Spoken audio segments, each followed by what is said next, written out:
വിവിധ ആവശ്യങ്ങൾ ഉന്നയിച്ച് Kerala state service pensioners union Mathilakam block കമ്മിറ്റിയുടെ നേതൃത്വത്തിൽ ധർണ നടത്തി.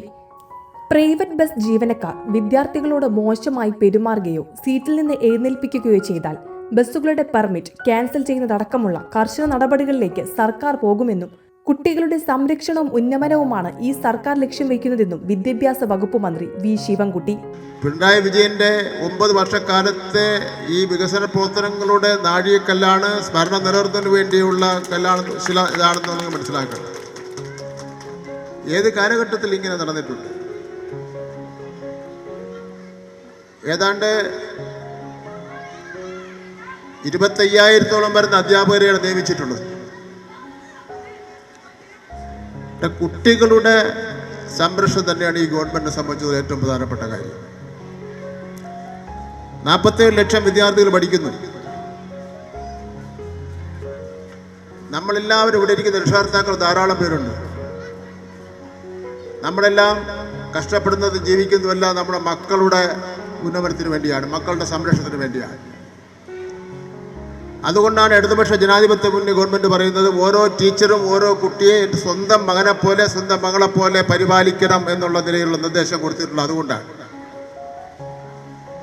ഏതെങ്കിലും കുട്ടി പഠനകാര്യത്തിൽ പിന്നോട്ട് പോയിട്ടുണ്ടെങ്കിൽ അതിൻ്റെ ഉത്തരവാദിത്വം അവനെ പഠിപ്പിക്കുന്ന ക്ലാസ് ടീച്ചറാണ് എന്നുള്ള കാര്യം മന്ത്രി എന്നുള്ള നിലയിൽ വ്യക്തമാക്കുവാൻ ഞാൻ ആഗ്രഹിക്കുകയാണ്. പ്രൈവറ്റ് ബസ്സിൽ കയറുന്ന കുട്ടികളോട് ഏതാണ്ടൊരു ചിറ്റമ്പ നയം, അല്ലെങ്കിൽ എന്ന് പറയാൻ ഒരു 2ാം തരം പൗരൻ്റെ നയം. ആ കുട്ടിയെ ഇരുത്തൂല്ല, പറയുന്ന സ്ഥലത്ത് ഇറക്കി വിടില്ല, ഇങ്ങനെ ഒരു കാര്യം. ഞാനത് പ്രൈവറ്റ് ബസ് ഓണേഴ്സിനോട് ഞാൻ വീണ്ടും ഇവിടെ ആവർത്തിച്ച് പറയാൻ വേണ്ടി പോകുന്നത്, കുട്ടികളുടെ സൗകര്യത്തിനനുസരിച്ച് എവിടെ കുട്ടികൾ ആവശ്യപ്പെട്ടാലും അവിടെ കുട്ടികൾ ഇറക്കി കൊടുക്കണം. കുട്ടികളെ സീറ്റിൽ നിന്ന് എണീറ്റ് വേറൊരാളെ ഇരുത്തുന്ന സമ്പ്രദായം അവസാനിപ്പിക്കണം. കുട്ടികളുടെ സംരക്ഷണം തന്നെയാണ് ഈ ഗവൺമെൻറ്റിനെ സംബന്ധിച്ചിടത്തോളം ഏറ്റവും പ്രധാനപ്പെട്ട കാര്യമെന്ന് പറയുന്നത്. അങ്ങനെ ഏതെങ്കിലും സ്വകാര്യ പ്രൈവറ്റ് ബസ്സുകാർ നിലപാട് സ്വീകരിച്ചാൽ പെർമിറ്റ് ക്യാൻസൽ ചെയ്യുന്ന അടക്കമുള്ള കടുത്ത നടപടിയിലേക്ക് പരാതി കിട്ടിയാൽ പോകുമെന്നുള്ള കാര്യം കൂടി സൂചിപ്പിക്കാൻ വേണ്ടി ഞാൻ ആഗ്രഹിക്കുകയാണ്. ചേറ്റുവ GMUP സ്കൂളിന്റെ പുതിയതായി പണി കഴിപ്പിച്ച 3 നില കെട്ടിടം ഉദ്ഘാടനം ചെയ്ത് സംസാരിക്കുകയായിരുന്നു മന്ത്രി. 5000 കോടി രൂപയുടെ നിർമ്മാണ പ്രവർത്തനങ്ങൾ വിദ്യാലയങ്ങൾക്കായി മാത്രം ചെലവഴിച്ചു.